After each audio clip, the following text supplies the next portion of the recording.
La vocation n'est pas réservée à quelques-uns. Elle s'adresse à tous car Dieu a un projet pour chacun d'entre nous. Et depuis notre baptême, nous cheminons sur cette vocation qui, plus tard, nous amène à faire de grands choix de vie. Et c'est pourquoi nous allons entendre les témoignages de prêtres religieux, religieuses et couples mariés qui ont posé ces grands choix de vie.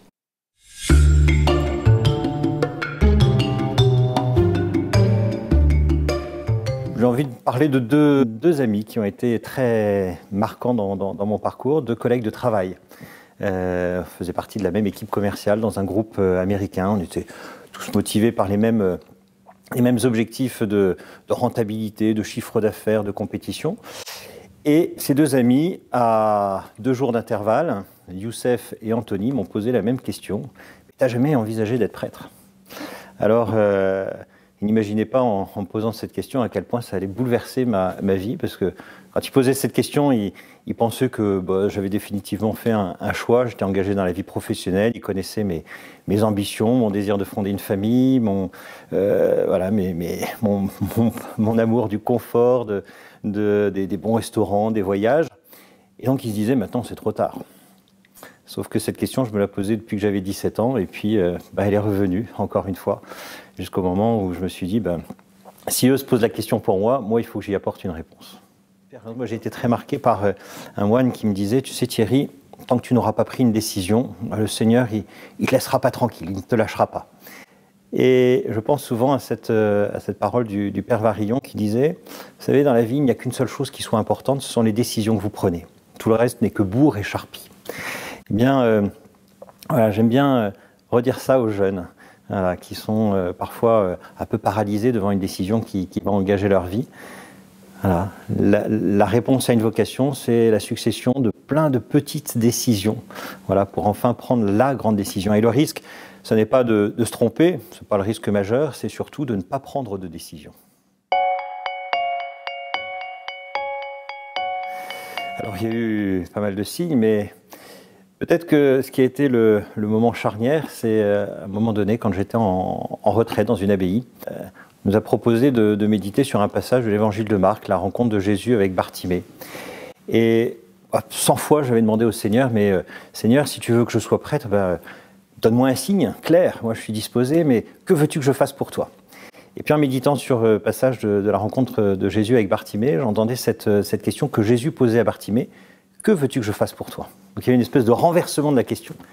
Et j'ai compris que le Seigneur ne m'appelait pas avec mes forces, mes compétences, avec même ma générosité, avec tout ça. Enfin si, peut-être. Mais en tout cas, je ne pouvais être véritablement serviteur que si j'acceptais que le Seigneur fasse quelque chose pour moi, qu'il me sauve, qu'il me relève. Un peu comme Pierre qui ne peut être serviteur de l'Église qu'une fois qu'il a accepté de se laisser laver les pieds, une fois qu'il a accepté de se laisser réconcilier. Il a fallu que j'accepte ça pour pouvoir m'engager dans cette voie du service.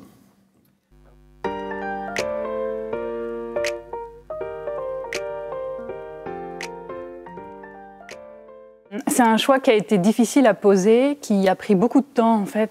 Je m'étais mis comme règle personnelle de vraiment prendre le temps d'affronter toutes les questions que ça me posait avant de m'engager. Et dans ce cheminement-là, c'est vrai que pas à pas, question après question, j'ai fait l'expérience que je n'étais pas seule, que Dieu était avec moi, parce que chacune des questions s'est résolue très naturellement. J'ai vraiment fait l'expérience, de ne pas être seule dans ce cheminement-là et que quelqu'un d'autre me précédait et me guidait dans mes rencontres, dans mes lectures, dans la prière, dans l'expérience de prière aussi, une force que je ne trouvais pas forcément avant. L'impression d'être guidée, d'être appelée. Et ça a été important parce que c'est dans ce cheminement-là que petit à petit, j'ai trouvé beaucoup de paix par rapport à mes questions initiales, et puis petit à petit, la joie qui est née aussi. Sur le chemin de ma vocation, un des points qui a été vraiment important, c'était les services diocésains de vocation. J'ai eu l'occasion en plus d'en expérimenter 2 parce que j'ai déménagé entre-temps pour mes études. Et c'était un lieu où j'ai trouvé beaucoup d'écoute, où j'ai pu poser toutes les questions qui me tracassaient et où j'ai rencontré d'autres jeunes femmes qui se posaient les mêmes questions que moi. Et ça m'a beaucoup rassurée. Je me suis trouvée un peu moins folle. J'ai aussi rencontré des sœurs de différents charismes et ça m'a aidé à discerner quel était le mien, parce que finalement on découvre plein de charismes, tous les charismes sont très porteurs, mais la question est de se dire dans lequel est-ce que moi je vais me retrouver. Ça m'a aidé à discerner que c'était vraiment le charisme dominicain qui me portait au plus profond de moi-même. J'ai aussi vu en fait des sœurs qui étaient très heureuses dans leur vocation et ça m'a rassurée. Donc c'est pour ça au moment où j'ai franchi le pas de m'adresser à une congrégation, c'était naturel pour moi, c'était évident. Si je voulais rester en cohérence avec ce que j'étais et le chemin que j'avais parcouru, il fallait que je frappe à la porte et que je me dise pourquoi pas moi, pourquoi ne pas essayer et on verra. Étant donné le chemin que le Seigneur avait fait pour moi jusqu'à présent, il fallait que j'aille jusqu'au bout de ce chemin-là. Et puis c'est vrai aussi que j'ai rencontré des personnes qui m'ont confortée dans ce chemin, pas forcément en me disant oui c'est bien, mais en me disant je pensais que c'était quelque chose qui était fait pour toi, cette vie religieuse. Des personnes qui n'étaient pas forcément proches de l'Église non plus. Et c'est vrai que de se sentir reconnu par d'autres comme ayant des qualités qui pouvaient être mises au service du plus grand nombre, c'était encourageant et c'était un vrai soutien.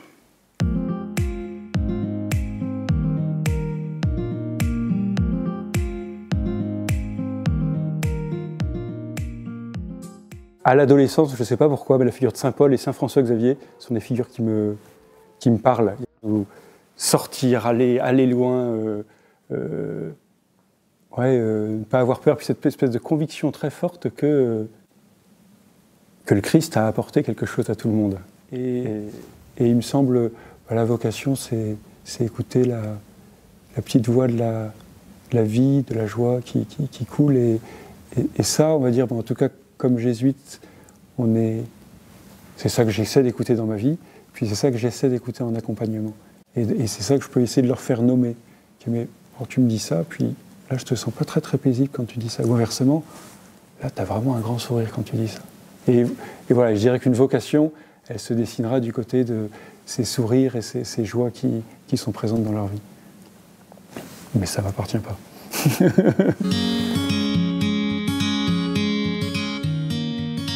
Et il me semble que la vie chrétienne, puis la vocation, certes, il y a des moments où on se donne, où on s'engage, où on dit un oui, mais je crois qu'il est préparé par des petites choses qui grandissent, puis après, il s'entretient. C'est une forme de respiration. Donc ce oui de Marie, un peu comme le Je vous salue Marie, beaucoup de gens qui prient le chapelet, il faut qu'on mette des choses intellectuelles, il faut qu'on comprenne. Je crois pas, je crois que Saint Dominique donne ça à ses frères quand ils vont marcher pour qu'ils puissent continuer à prier. Et c'est un peu la prière du quotidien. Et donc Marie, c'est tout simple, c'est quelqu'un qui vit une incroyable proximité avec Dieu et qui m'invite à croire que cette grande proximité est possible et à la vivre. C'est ça que ça dit. Et je crois qu'in fine, la vocation, quelle qu'elle soit, c'est ça. C'est vivre cette proximité avec Dieu au quotidien.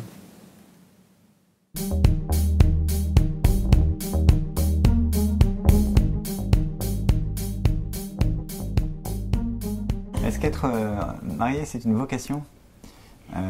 C'est d'abord un état de vie, c'est un engagement, c'est une joie, parce qu'être marié, c'est avoir des moments de joie, un peu comme vivre avec l'esprit, mais c'est aussi avoir des moments parfois difficiles, un peu comme être au pied de la croix.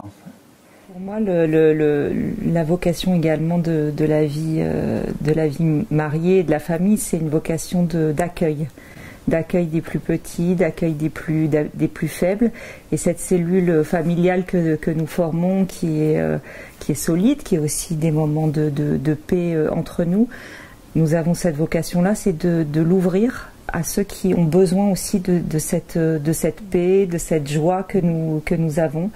Et notre vocation de couple, de père et mère de famille, c'est à la fois d'élever nos enfants, mais d'être capable d'accueillir d'autres enfants ou d'autres personnes qui nous sont données et à qui on peut offrir ces moments de vie familiale, d'espérance, de fidélité que nous vivons entre nous. Vous l'avez entendu, la vocation n'est pas une partition écrite à l'avance, mais elle est un chemin sur lequel nous sommes entourés par nos frères et sœurs chrétiens qui nous aident à discerner et à faire des choix. C'est pourquoi nous sommes invités à prier les uns pour les autres pour que chacun nous puissions accomplir notre vocation.